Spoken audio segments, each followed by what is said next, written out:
Hi, everybody. I am Holly Celiano, and today is Friday, November 14th. And last week I had played the video that I did with Brent Johnson, and I have part two that I'm going to play this week where we're asking questions and I'm answering them. So I am going to pull that up so I can play where I left off. So hold on 1 second. Let me just turn the volume up. Okay. And here we go.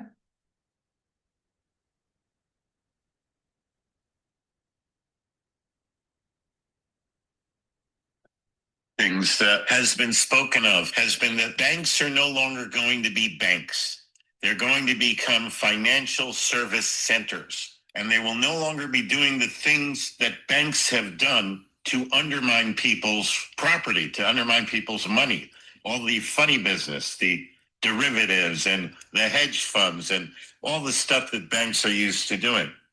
I understand some banks have actually started to change their names to financial service centers. I don't know which ones. Can you shed any light on that? Yes, banks are under a major overhaul, and retail banking as we know it is going to be shifting dramatically. When you're moving to this new system, you're basically on the QFS and using the Ripple rails and cryptocurrency and blockchain. You're basically your own bank. You don't need to have a bank to do this. That's where the digital comes in, the digital age. You can just bypass banks and all their red tape and their rules and just transfer things on this new system. So the banking is under a major overhaul. It's not going to be what we grew up with. Is the financial service center thing real? Yeah, they are going to be a service center. Absolutely. There's really going to not be a need to go into the retail side of banking anymore because people are going to be able to do it all online, their own banking. Basel III and Basel IV have established rules governing financial transactions worldwide.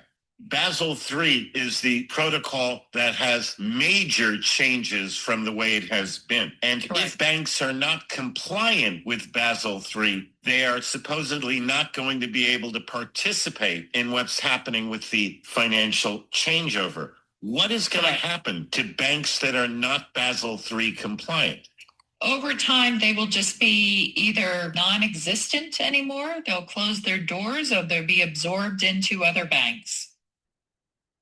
XRP, yes, from what I understand, is kind of like the linchpin. It's the central focus from which all the new financial activity in this transformed financial world is going to come from. Is that accurate that the XRP is kind of like that centerpiece? XRP is institutional. It's the wholesale end of this whole new financial system, where XLM is the retail side of this.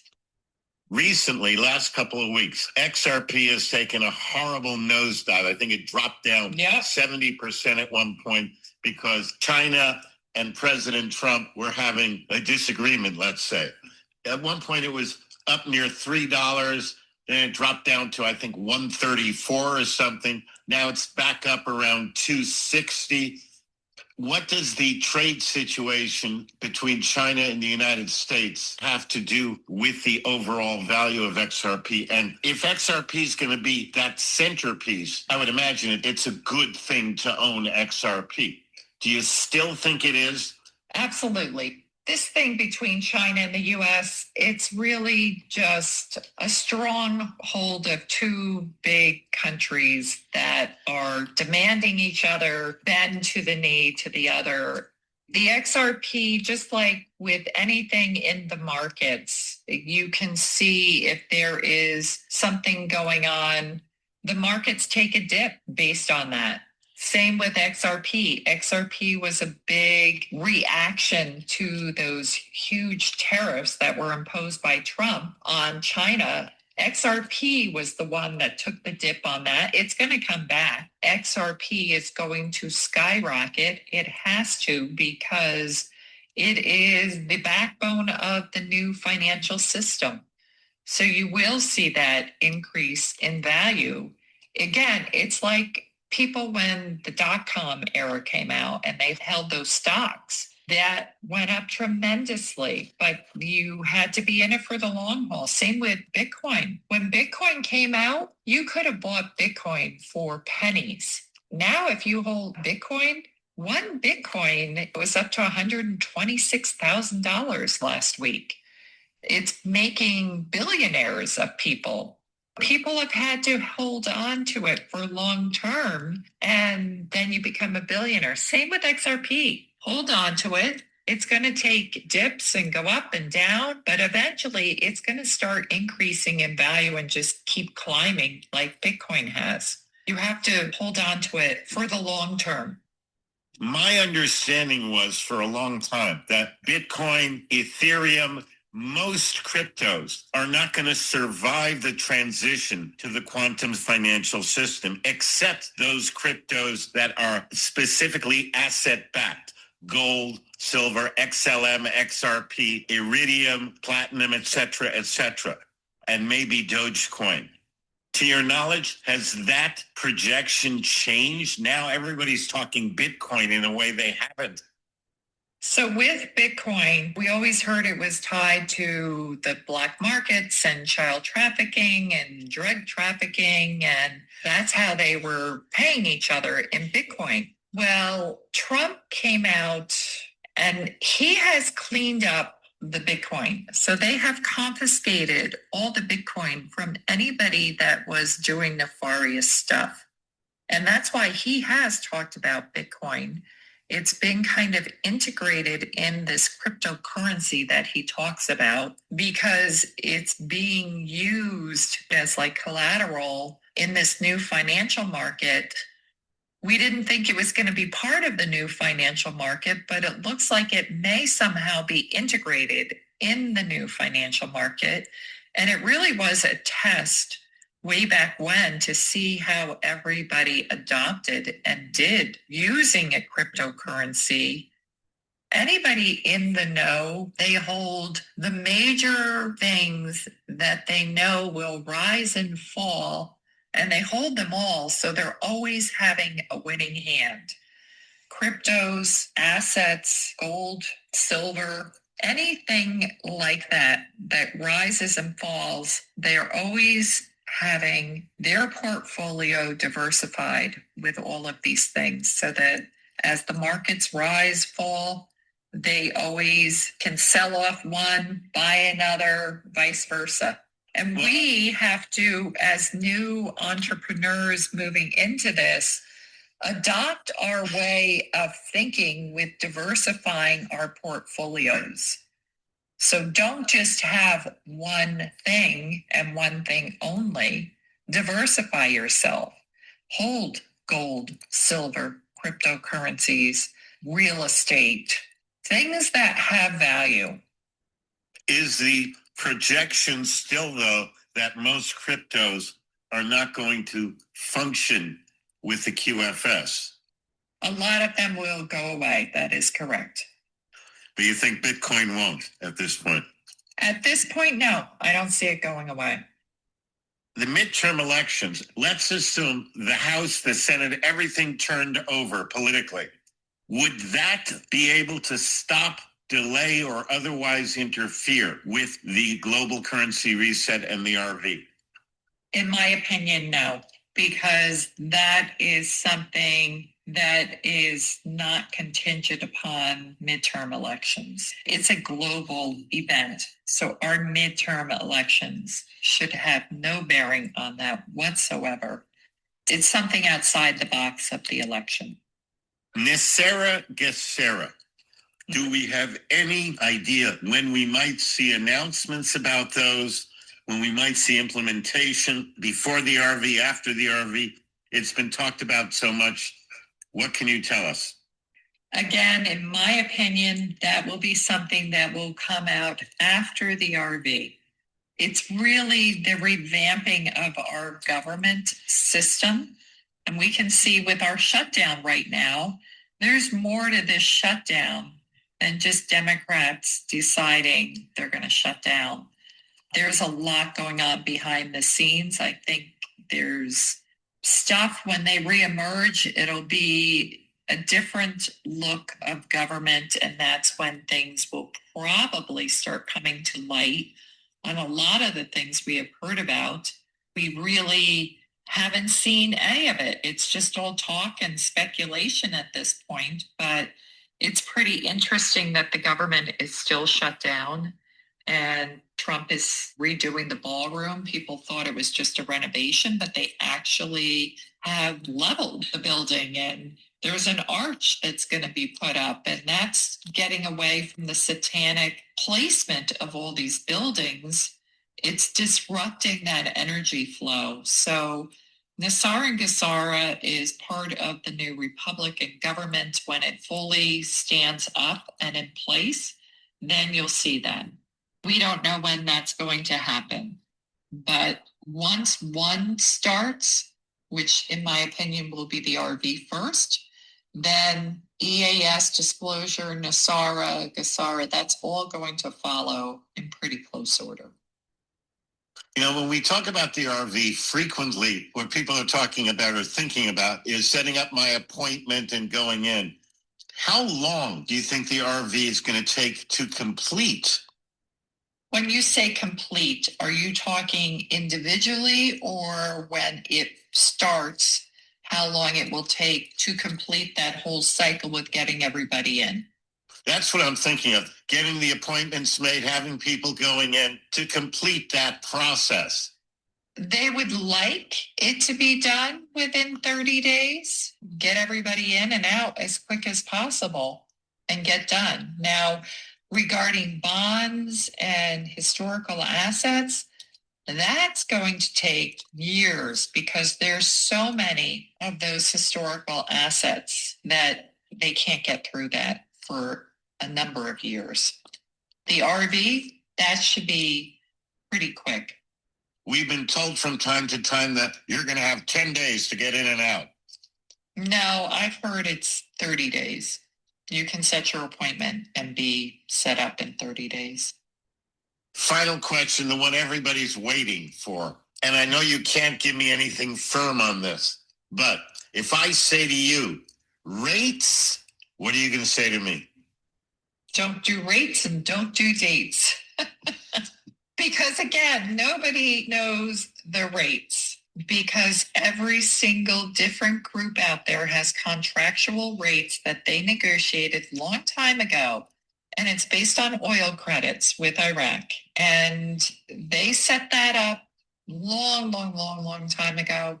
So I can't give you a rate. All I know is whatever you paid for it, it's going to be substantially more when this happens than what you paid for.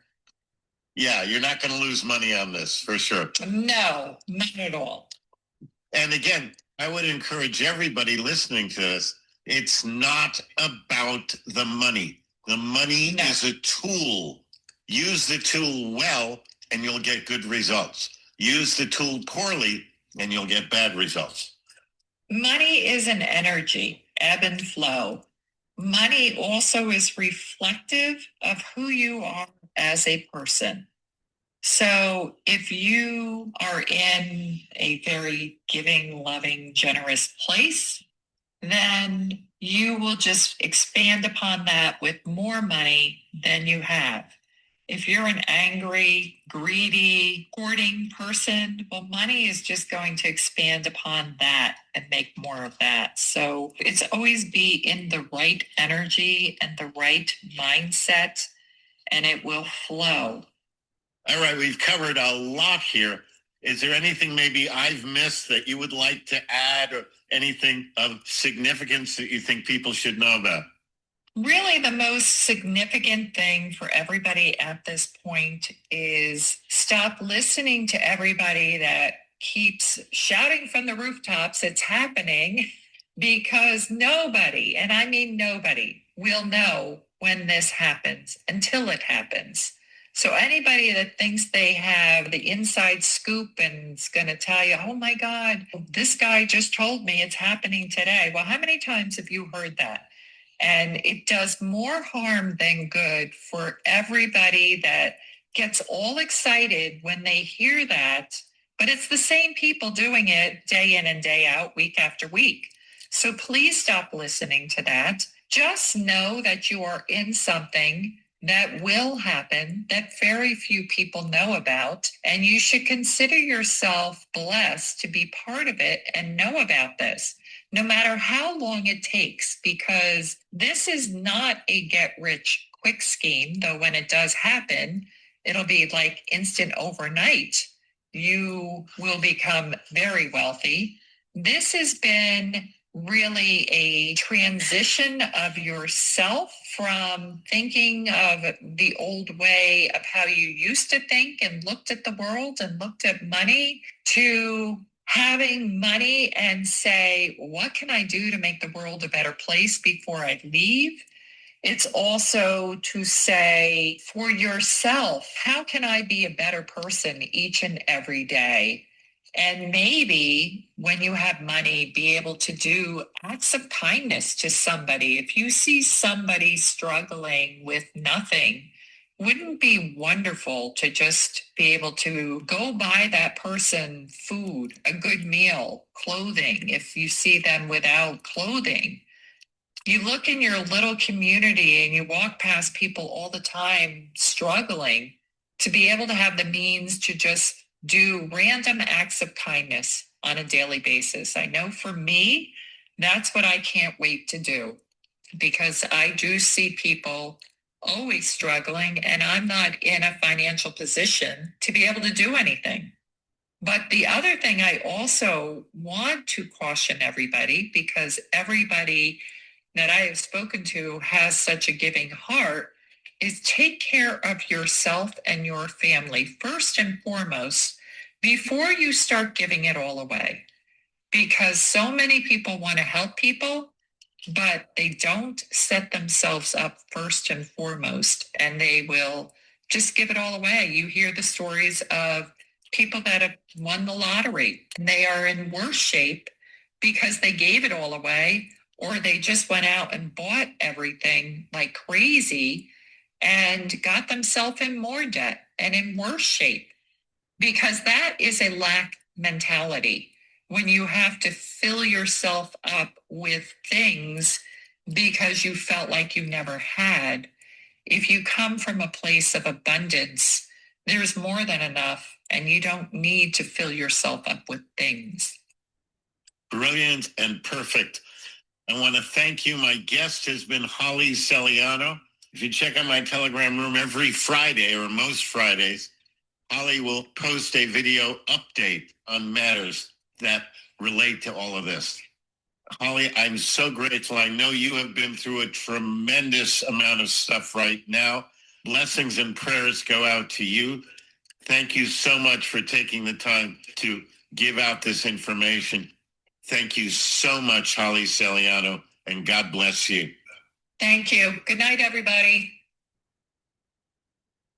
So that was my two-part that I did last Friday and this Friday with Brent Johnson.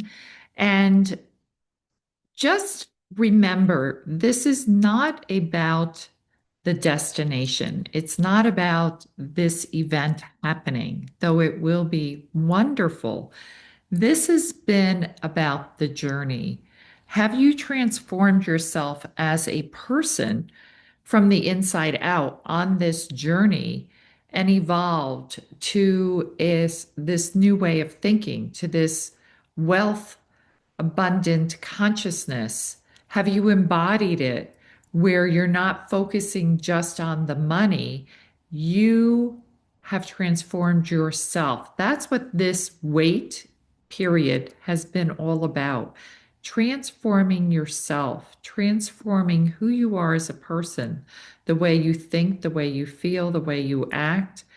Um, it's It is evolving who you are. So each and every day, you are a better person and keep getting better every day. That's what it's all about. So I hope you have been doing that inner work and shifting yourself and changing yourself before this event does happen. Anyway, what can I tell you today? We are coming up to November 22nd. That is the ISO 20022, when that is the final piece being put in. And that is going to shift banking as we know it. It's moving us into that digital age, the cryptocurrency age. And it's also the same date that JFK Sr. was assassinated on. Very interesting, those two dates. They always said that he started it and Trump finishes it. So we'll see what happens after that date. I'm not calling it, but we are leading up to things that are pivotal pieces to this puzzle to bring it to more clarity. So, with that, have a wonderful day, everybody, and I will see you next week. Take care. Bye.